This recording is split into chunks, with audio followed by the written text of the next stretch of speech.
আজ আমাদের মা বোনদের দরকার ছিল পর্দা করার। আজ আমাদের সেই মা বোনেরা আজ রাস্তায় বসে বসে খেলা দেখে, ভার্সিটিতে বসে খেলা দেখতেছে। আজ আমাদের সেই মা বোনেরা উলঙ্গ বেহায়াপনার মতো নিজেদের জীবন উৎসর্গ করে দিতেছে।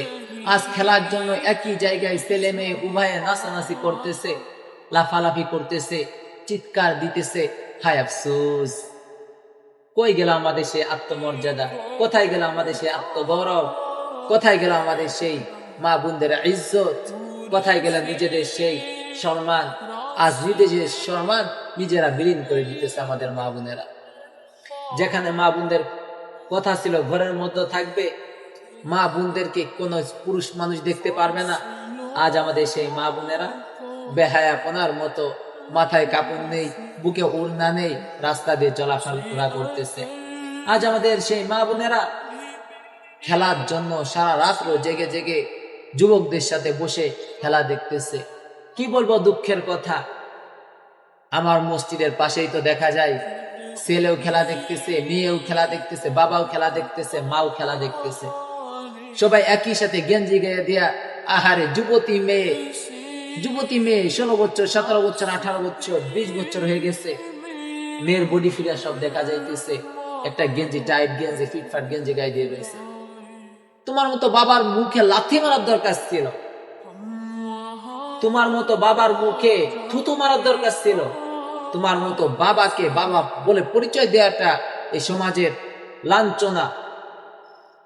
কারণ যে বাবা নিজের মেয়েকে গেঞ্জি গায়ে দিয়ে এক জায়গায় বসে খেলা দেখে, যে মা নিজে গেঞ্জি গায়ে দেয়, মেয়েকেও গেঞ্জি গায়ে দেয়, এক জায়গায় বসে খেলা দেখে, ওইটার মতো বেহায়াপনা মা বাবার এই সমাজে থাকতে পারে না। আপনাদের সমাজে খেলা দেখে আফসোস লাগে, লজ্জা লাগে না? বা লজ্জা লাগে না? আরে কুত্তা আর কুত্তিও তো তারা যখন একটা কিছু করতে যায় তারাও তো দূরে গিয়ে করে, বাগানের ভিতরে বসে করে। আর তুমি নিজের মেয়ে, নিজের যুবক ছেলে, তুমি তোমার বউ এক জায়গায় বসে খেলা দেখো, চিল্লাচিল্লি করো, ঘষাঘষি করো, লজ্জা লাগে না?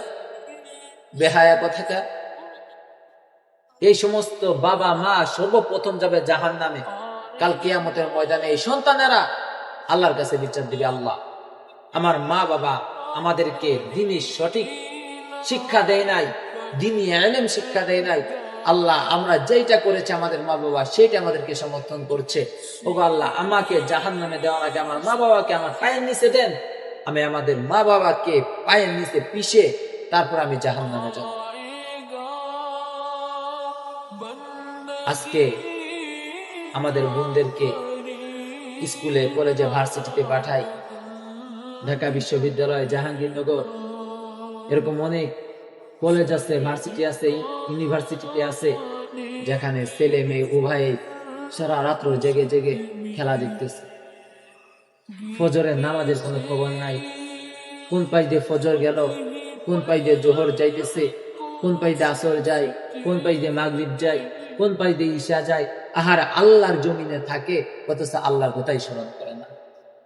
ব্যাকুল হইলেন এমন যে সে ইহুদি খ্রিস্টানদের জন্য নিজেদের মা, নিজেদের বোন, এরকম ইজ্জতটা হারায় ফেললেন।